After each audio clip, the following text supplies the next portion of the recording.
Are you single, in a relationship, or even married?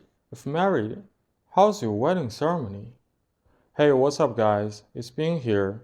Today I'd like to talk about Chinese traditional wedding.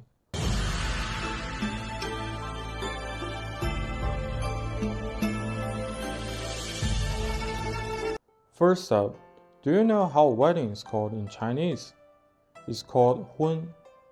In ancient time, Chinese people thought that dusk was auspicious time in the day, during which wedding ceremony should be held.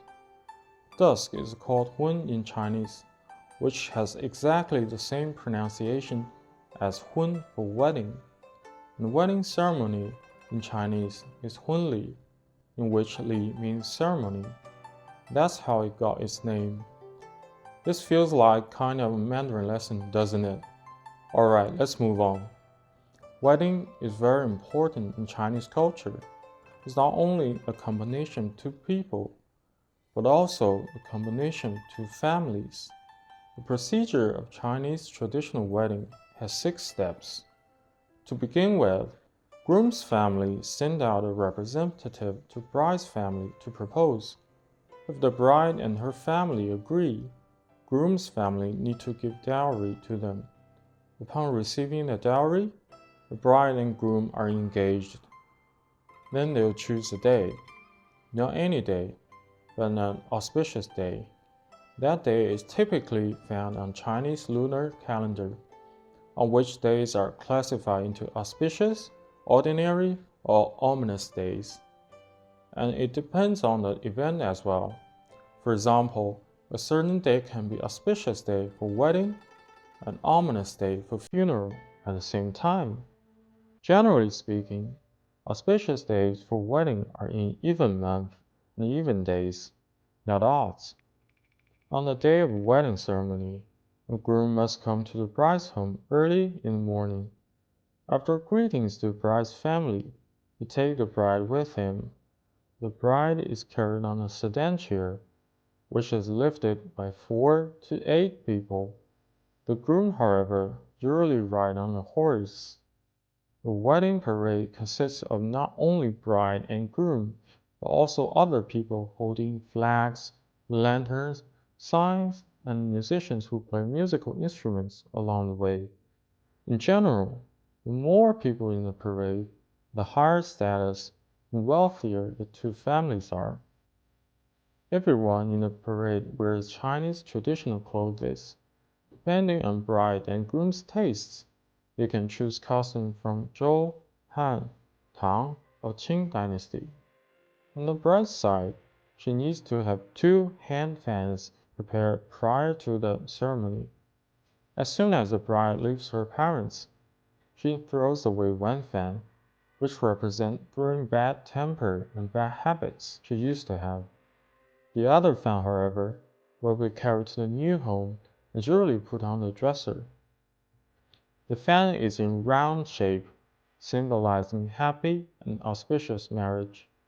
As soon as the parade arrives at their new home, the sedan chair is carried past the brazier, which is a ritual of getting rid of bad luck and separating from ominous things.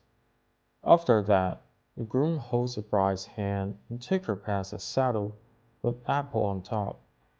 In case you get confused of this, it's a good wish for peaceful life after marriage, because apple combined with saddle the same pronunciation of peace in Mandarin.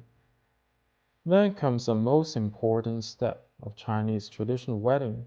It's called Bai Tang, where the bride and groom worship their ancestors, let their ancestors know that they are married, and praying for good fortune.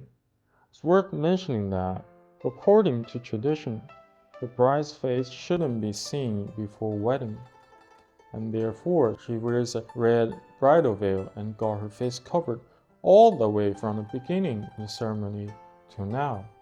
However, after the previous step, the groom can finally unveil his bride. He doesn't unveil with his hand, but with a waiting beam, which is a waiting tool used in old age, symbolizing for contentment.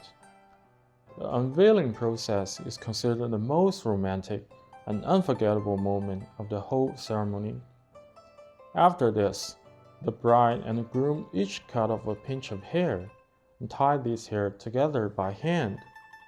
This serves as a pledge of loving each other forever. This ritual is called 结发.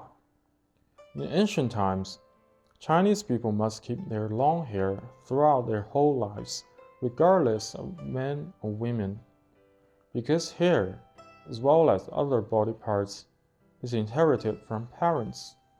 Cutting hair off is viewed as unfilial, according to ancient Chinese literature Xiao Jing. 结发 is the only exception to this. That shows the significance of wedding ceremony in Chinese culture. After 结发, the bride and groom will drink wedding wine together, facing each other with copper wine vessels. There's no mentioning that the two wine vessels must be connected with a red string. This means that the fate of the bride and the groom are entangled. It's also wished that they won't be separated whatsoever. After all these steps, the ceremony is finally complete and the two creates a new family. Nowadays, wedding ceremony of most Chinese people become more simplified. Modern cars replace sedan chairs and horses. Red costumes are replaced by white dress and dark suits. Ceremonies are often held at banquet halls and processes are streamlined as well. However, a few people still choose to get their wedding ceremonies held the traditional way, regardless of higher costs and more complicated process and preparations. I'm glad to see that traditional culture is preserved by these people. Alright, that's a glimpse of Chinese traditional wedding. I hope you enjoyed this video. If you like it, please give me a thumbs up, comment below, and subscribe to my channel. Since I'm currently a part-time YouTuber, your support means so much to me. More interesting videos coming very soon.